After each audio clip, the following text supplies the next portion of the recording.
Carson's Corner is a black LGBTQ-owned small business. They sell merchandise and apparel on pop culture franchises such as Dragon Ball, King of the Hill, Sailor Moon, and of course and most importantly, Power Rangers. If you're interested in getting their amazing merch, be sure to check them out at carsoncorner.com. Link will be down below. Moon river wider than a mile, I'm crossing you in style someday.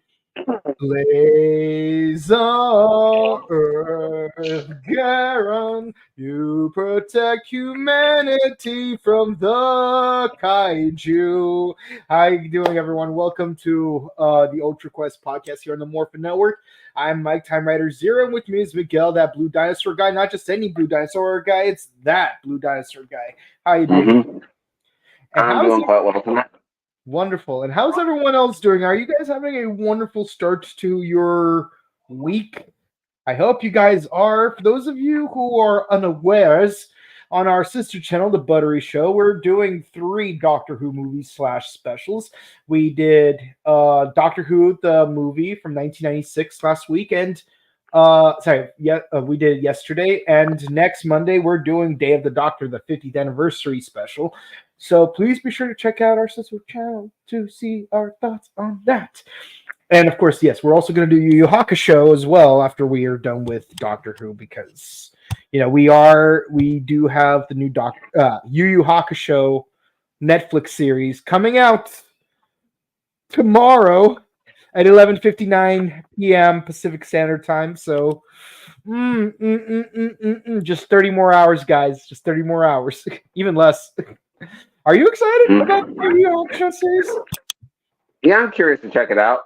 Yeah. Now, obviously, it cannot be a tiebreaker for One Piece versus Cowboy Bebop because it is a Japanese adaptation, not an American adaptation.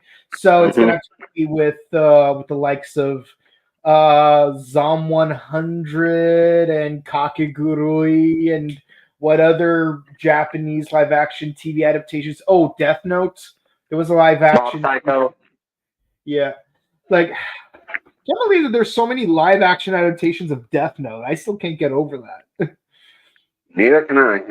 Yeah. All I know is that 1, L Changed the World was the best film, and 2, Light Up the World was clearly ripped off from my own fan fiction. Yeah, so, like the whole 6 Death Notes on Earth at the same time, that was all me, guys. I read those 2 rules, like on volume 6 or 7 of the manga, and I'm like, what? I would love to see that happen as a concept.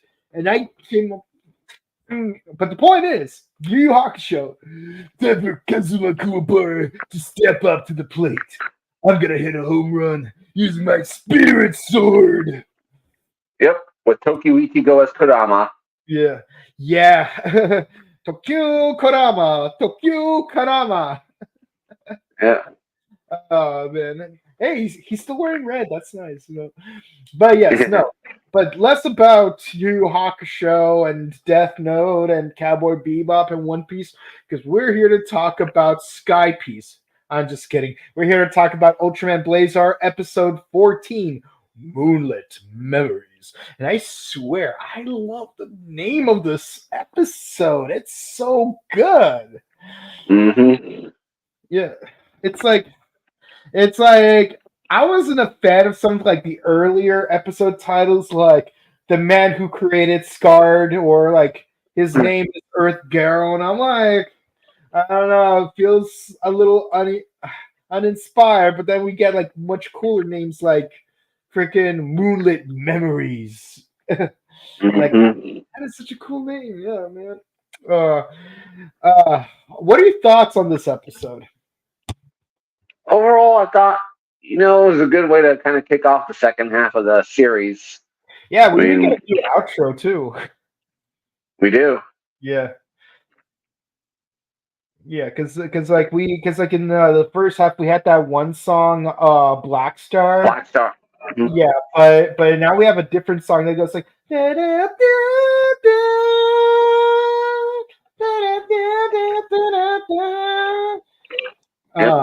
I don't remember.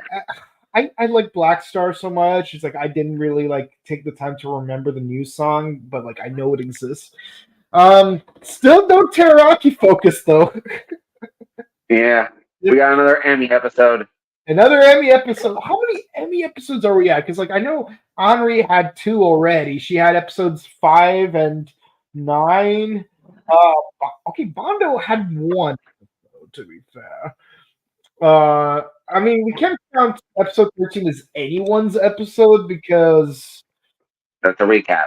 it's a recap. Like everyone was just equally involved and stuff. Mm-hmm.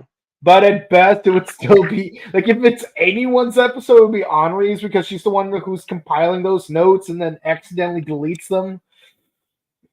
Like, if I had to nominate one of the 5 characters to be the focus of that episode, like I would have to say my best bet was Henri because like she had the most screen time. You know, it's like if you can't measure by quality, you're gonna have to measure by quantity. Pretty much. Yeah. But yeah, no, this is an Emmy focus episode, which is interesting because Emmy's not even like piloting Earth Garon at any capacity. Has she ever? Yeah, you're right. She hasn't. Yeah. You'd think she would by now, but you're right. Like we had Henri and Gento, we had Teraraki and Henri, Gento and Teraraki. Like we never had any pilot. I wonder if that's gonna play up in a future episode. But yeah, no, like we can go into like how well Earth Garon went in this episode, which I think is considered not too terribly. Still doesn't get the win. He doesn't get like the play of the game, but at least he wasn't getting his butt kicked in the final, in the second half. But we may as well get right into it. So the kaiju of the day is a kaiju that can travel at Mach 5 and is basically it's Night Fury from How to Train Your Dragon. It's basically Night Fury. I can see it. It blends into the night. You only see it in the dark. It has a lot of aerodynamic capabilities, including like being able to dodge at such a high speed. And yeah, Earth Garon can't keep up. It can only go Mach 4, and honestly, I'm impressed they can go anything above Mach 3. That's what I'm thinking. Yeah. But yeah, now our missiles don't work. Nothing works. And yeah. And yes, the commander is not too happy about it. He's like, you guys retreated? Yeah, well, we're getting our butts kicked. Like, there's not much we could do. It's just 5 times. It's literally more than twice as fast as we are. Yeah. It's like, do you know what Mach 9 even is compared to Mach 4? No. Mach 1 is the speed of sound. Mach 2 is double the speed of sound. Mach 4 is effing fast. Mach 9 is more than twice as fast as that. We're talking 2.25 times that speed. Whoa. Yeah. So let's get some perspective. One of the fastest planes that we've ever invented is the Lockheed SR Blackbird stealth fighter jet, and it's also the basis for the X-Jet from X-Men. It can travel Mach 3 and can travel across the exosphere, which is really high up. You're practically in space at that point. Yeah. But the point is, it can travel at Mach 3. Like, you need to be in a heavily pressurized cockpit just to be inside of it. And you have to wear a pressurized suit on top of that. Yeah. If there's one thing on my bucket list that I might never be able to cross out is being able to fly in a Lockheed. I'm not even saying pilot it, just being in the cockpit while it's traveling at Mach 3. Agreed. Yeah. So with that in mind, this kaiju is traveling 3 times as fast as a Lockheed. Whew, yeah. Like, let's see Alucard fly that kaiju. Yes, that is in my Christmas list. Yes, that is a Helsing reference. I don't care. I still like that jet. It's my favorite jet. It's way cooler than any F-14, F-15, or F-18. It's a freaking Lockheed. Like you based the iconic vehicle of a successful comic book franchise off of this thing. You show it some respect. And yet this kaiju puts it to shame. Pretty much. Yeah. So needless, and so they're like, what's your deal, man? We're supposed to be a detachment that doesn't have to deal with your red tape, and yet somehow we're constantly being scrutinized by you. Like, are we really a detachment, or are you just using us to advance your career? And he's like, Emmy, you will shut up, and you will stay in your place. And this is where we're really suspicious of this guy, because it's like he really seems like he's hiding something. That, and I want to know what he's hiding. Yeah, but we do note that in the aftermath of episode 4, we do more investigation of V99 from episode 4, and it turns out that this has some kind of relationship with the 2 waves of space kaiju. The first one was Bazanga from the first episode, and then the other one was the one from episodes 11 and 12. The Asteroida one. Yeah, I remember that one. Yeah, the star floating thing. Yeah. Yeah, like I love calling it the Asteroida asteroid. It's an asteroid. It's an asteroida. Asteroid. It works. Yeah, it works. Yeah. It's got 5. It's star shaped, and it's a flying object in space. Asteroid.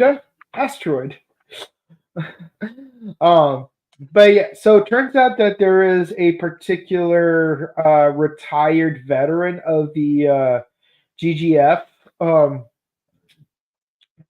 was supposed to be in charge of the scientists that were researching V99, and it's this old dude. So we're introduced to this new character, and yeah, like he's old, he's at the gym. So props to you, old man. Like a lot of I go to the gym like all the time, and there's like a lot of senior citizens like legit like doing like freaking pectoral flies, lat pull downs, leg presses, and like props to you guys. You're not letting your age cause dystrophy in your muscles. That is very important.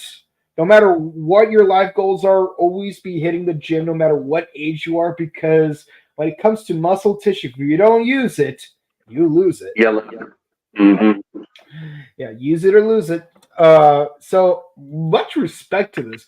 But of course, like Emmy shares her hypothesis that the V99 is the one that's causing the kaiju to appear, and he says, "Oh, you're in the ballpark. Well, you have my permission to investigate, but if you find out anything, let me know."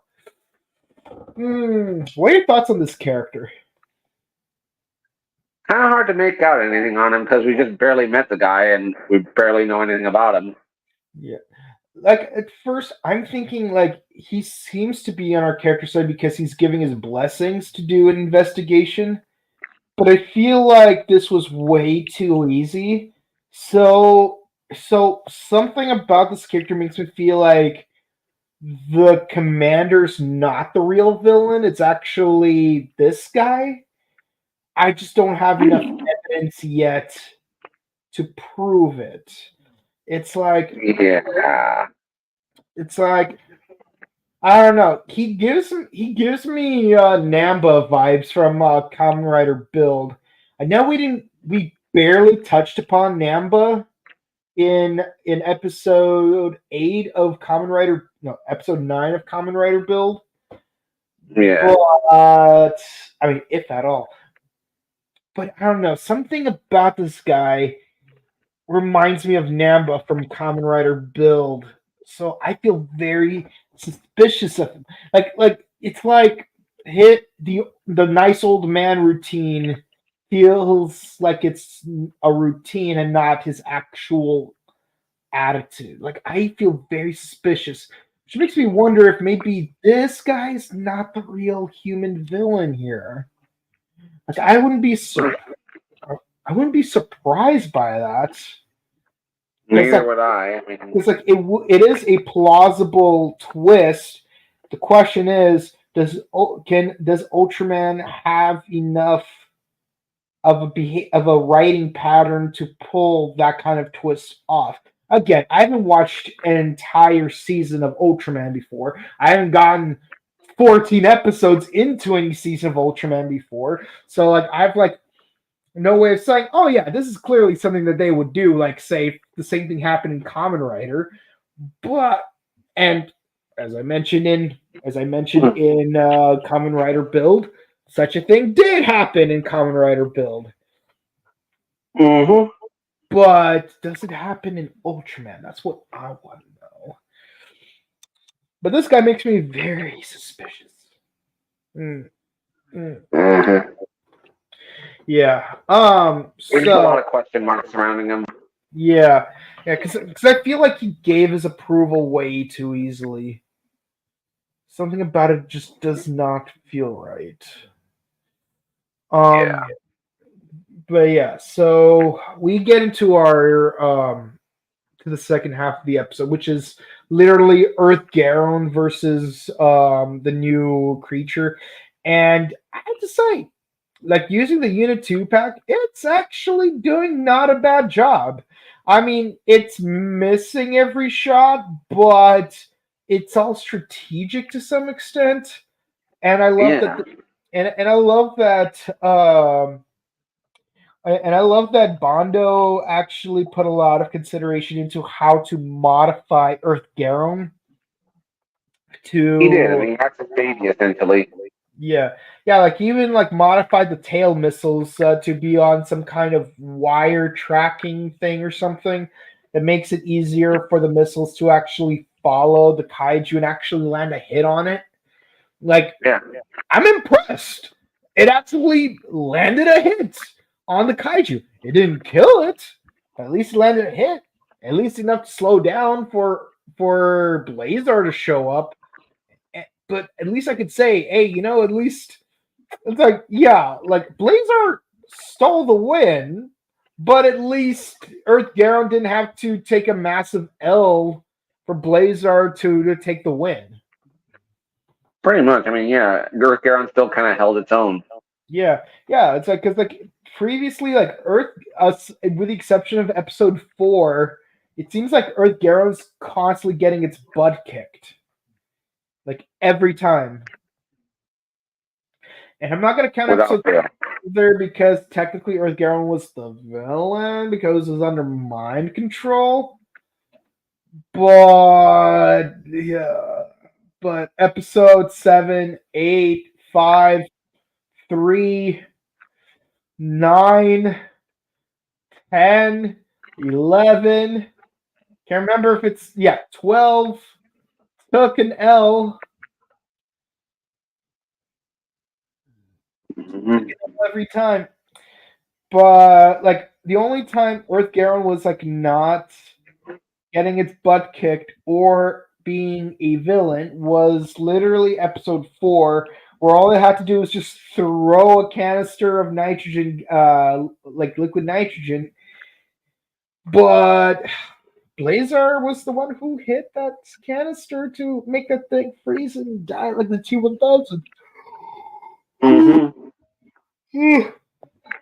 So, but yeah, so with the battle, so like Blazar, like with the thing being slowed down, Blazar is able to use his rainbow donut as well as his new sword because bond, like give your money to Bandai and whatnot.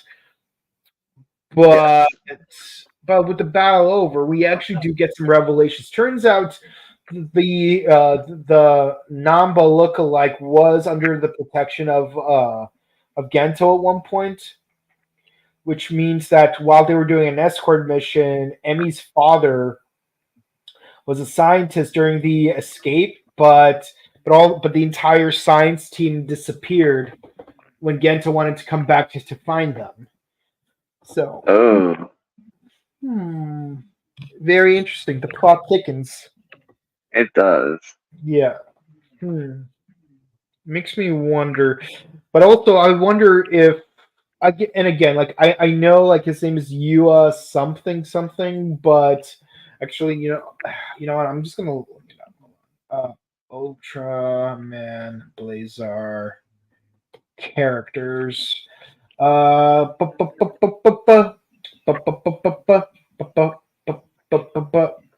Wait, no, characters, not the character, characters. Don't you hate it when they do that? Oh yeah, freaking Google. Yeah, I believe it is. Yeah, Yudobashi. Yudobashi, okay. Yeah, so yeah, I'm even more suspicious of Dobashi now, since like he happened to be involved during the disappearance of Emi's father. That's what I want to know. And especially since he was overseeing the V99 whatever's going on and somehow doesn't know anything about it. Yep. Yeah. I feel like he's trying to pull a what's the word I'm looking for? I think he's trying to pull an it where the bad guys chill in the back while the good guys solve all the cryptic puzzles and then the bad guys just follow in after them. No wait. What's it called? Last Crusade from Indiana Jones. Indy solves all the puzzles while the Nazis just go like through the corridors and the leap of faith without having to actually solve the puzzles. Yeah. Heck, even like Kids Next Door did a parody of that. Where like did. with the fourth flavor and stuff, it's like number 5 had to solve all the puzzles while the delightful children just followed in afterwards. I feel like that's what Dobashi's trying to do. Like he's gonna have what's her name, Emi, try to discover where all the secrets are, just so he could just swoop in and just grab those files from her. That's what I'm thinking too. Yeah. Like, because again, it's like, why would he like permit her to research all these secret files that are super secret? Like, because like you'd think that him being a higher up, like he could just ask for those files. Mm-hmm. Yeah, and he would just play rank. Like it's like, I outrank you. Here's my authority. Gimme. Thank you. You're dismissed. Why have her do the research? It's making me very suspicious. But of course, Emi tries to infiltrate the area where her father disappeared, and she's intercepted by the commander.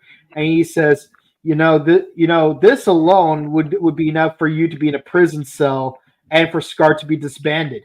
But I'm not gonna do anything about it so long as you stand down. But my father stand down. But my dad stand down.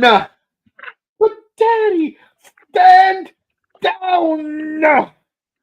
Yeah, that's a Long Beach Griffey reference. Yeah. So it's like he seems like a jerk in this scene, but like something about Dobashi makes me feel like maybe he's not telling her to stand down because he knows something she doesn't, but because he's trying to protect her. That's also a possibility. Yeah, it's like something just does not feel right. I feel like they're trying to make us think that Dobashi's the good guy and the commander's the bad guy, but I'm getting like the opposite vibes from this.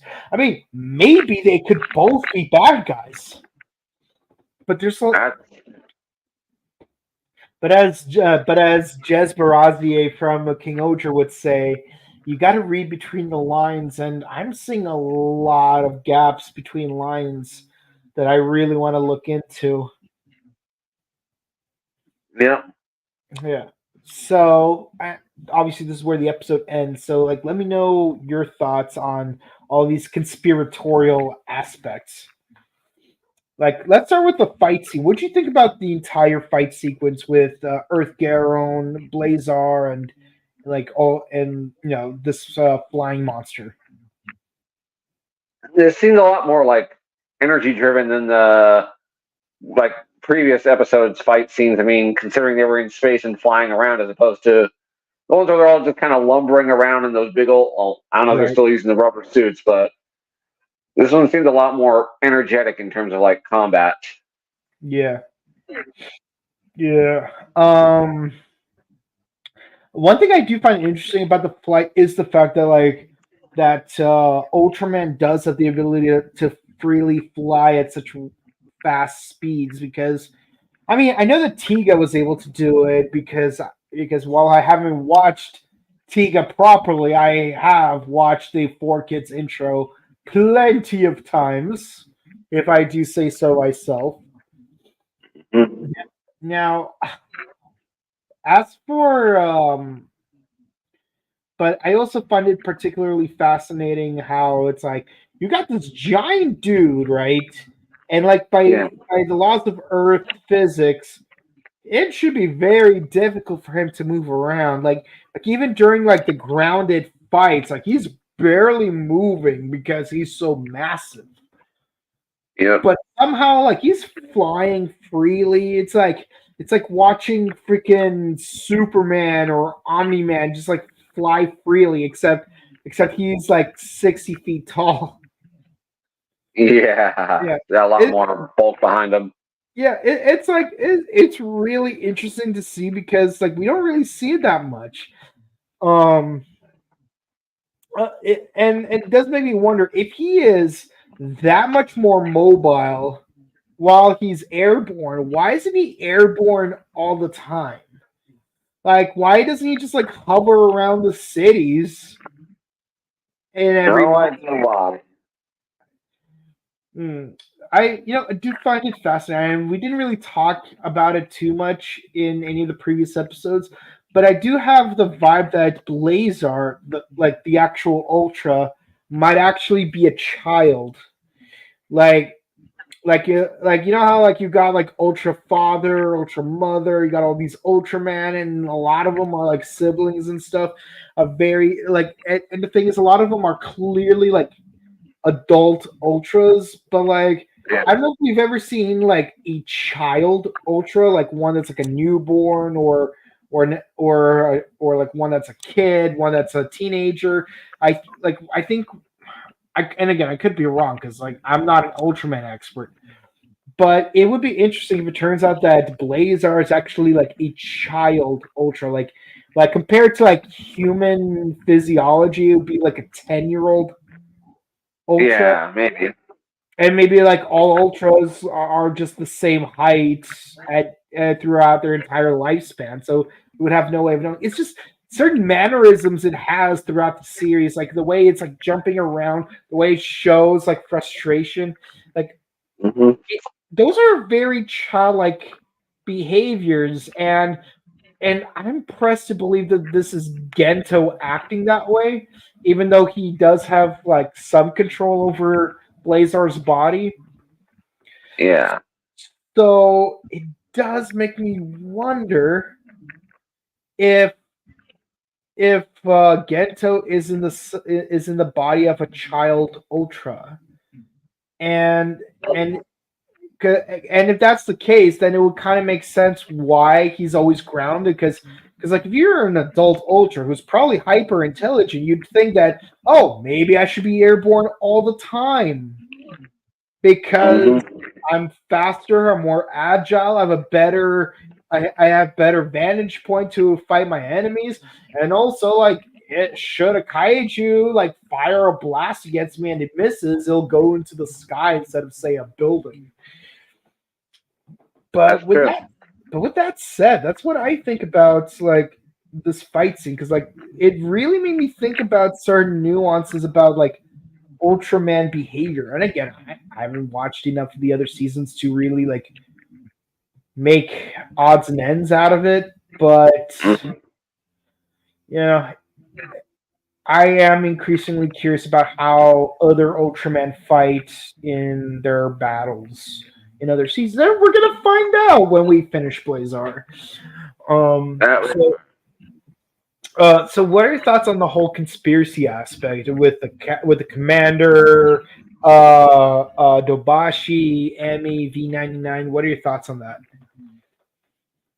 I mean, I still don't know a lot about like what's going on behind the scenes, and I'm sure we'll get more information as we watch more episodes. But I'm kind of curious to see how it's going to all unfold. Like, who's on the good side, who's on the bad side, who's neutral, etc. It's like, where does everyone kind of slot into this whole thing?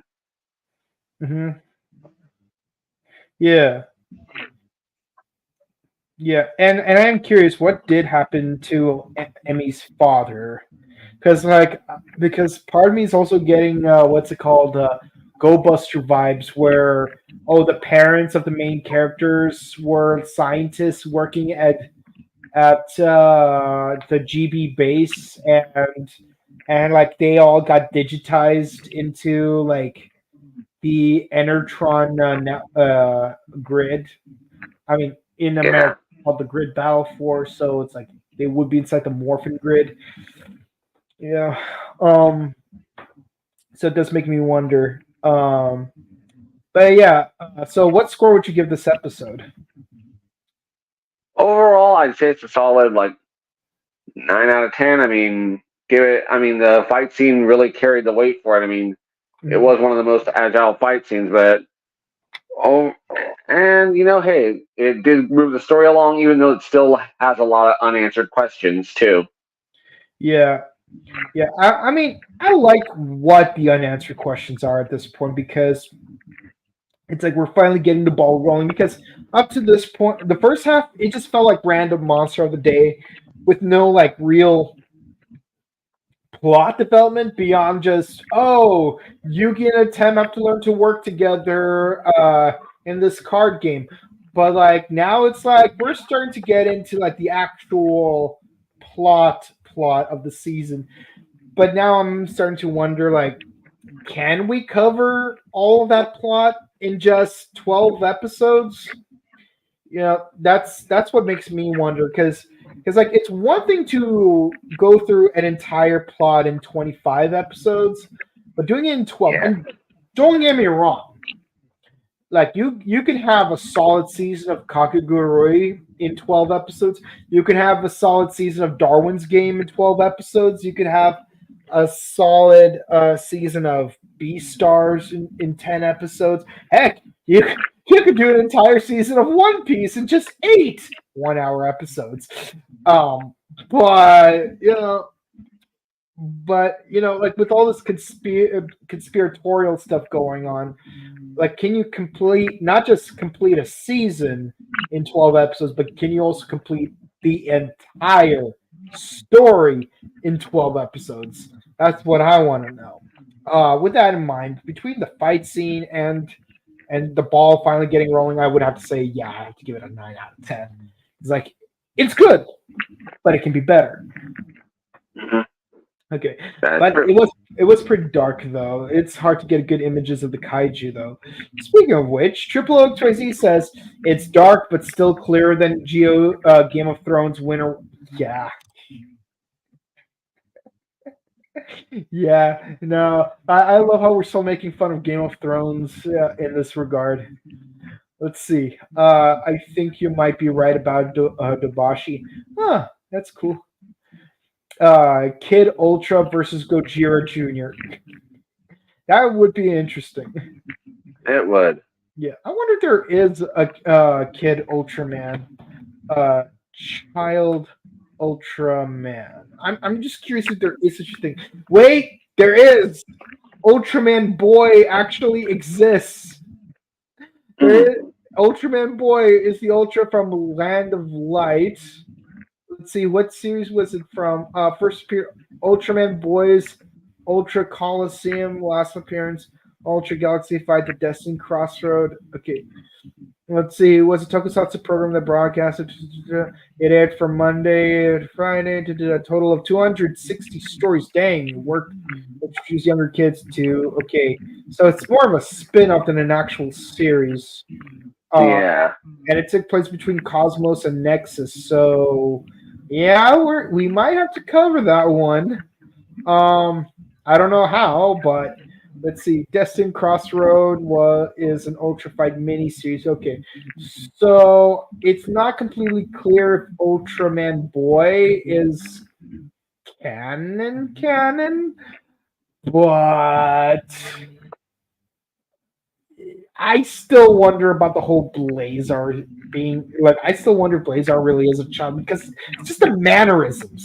It's just the mannerisms. Okay, to me, Yeah. it seems that Yu Dobashi is using Emmy to find something important so that he can swoop in and take it from her. Yeah, that's what I'm thinking. That's what I'm thinking. It's like Indiana Jones and the Last Crusade. Like freaking like Indy does all the like, has to solve all the puzzles, and then the Nazis just have to quietly follow behind him. And then last minute, when he finally gets to the room with the Holy Grail, like Donovan just shows up and like picks the wrong Grail. I mean, technically Elsa picks the wrong Grail, but makes Donovan drink from it. But you'd think, hey, you know what? Why don't we get Indy to pick the Grail? Because maybe he might know which Grail is the correct one. And then steal it. Surely that would make more sense. Freaking That's true. King of Kings. Time to watch JoJo Golden Wind, King of Kings. Because it was the fun season to watch. We fight some mafia using our stand powers. Golden Wind, Golden Wind, JoJo. We can do it. It's bizarre, but it's fun. Okay, so that's it for the comments, guys. Thank you guys so much for watching. Please be sure to comment, like, and subscribe to us on YouTube, Facebook, Twitter, Instagram. Ding the bell icon to stay notified for our latest videos. We're doing Ultraman on Tuesdays, Kamen Rider Gotchard on Wednesdays, Osama Sentai King Ultra on Thursday. And this week, we're getting the return of the Prince himself, the Prince of Kings himself, Daigoro. What's his face? Daigoro Kiryu? Yeah, and Saturday, 5:30 Pacific, 8:30 Eastern, we'll be covering the final episode of Power Rangers ever. It's hard, saying it out loud, doesn't it? It's like being Max Cooper in episode 39 of Wild Force. Yeah. Yeah. And of course, on Sunday at 6 p.m., 9 p.m. Pacific and Eastern, we'll be covering Kamen Rider Build, episodes 11 through 16. So if you haven't watched us discuss episodes 1 through 10, you can watch them right after this podcast, episodes 1 through 5, episodes 6 through 10. We'll be doing 11 through 16 this weekend so that we'll be fully caught up to watch and discuss Kamen Rider Generations the final and see how we get 6 riders who can't do it alone. I swear, I love that the Justice League meme about it. It's like, you can't buy toys alone. Pretty much. Yeah. And check out our sister channel, The Buttery Show, where we do movie reviews and video game news. Yesterday on that channel, we did discuss Doctor Who, the movie, the 1996 TV film that tried to revive the series and featured the only appearance of the 8th Doctor for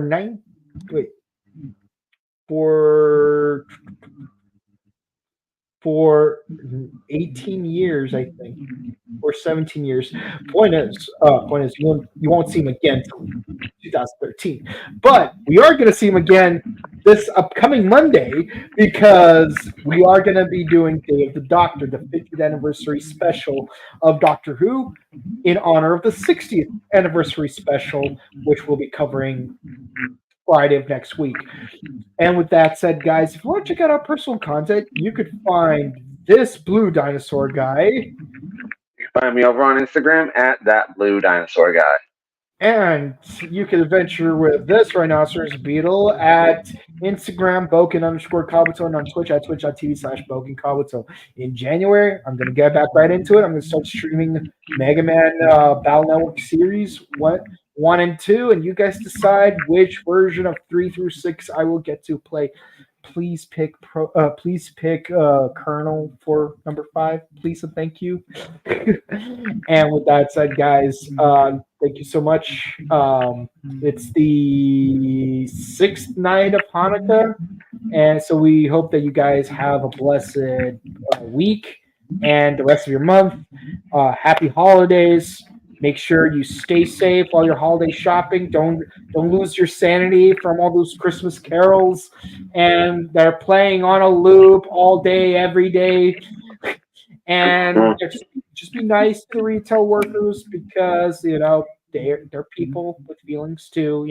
They're just trying to put food on the table and buy presents for their sons and daughters, nephews and nieces, presumably.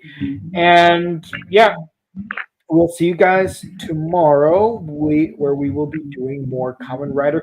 Gachar, gachar, gachar, gachar, gachar, gachar, gachar, gachar, Kamen Rider. I just that King Oger song is very catchy. Yeah. And care to close us off? Let's open up a legging store for big booty goth girls and call it Cthulhu Lemon. That's funny. Cthulhu Lemon. That's funny. Have a good one, everyone. Peace.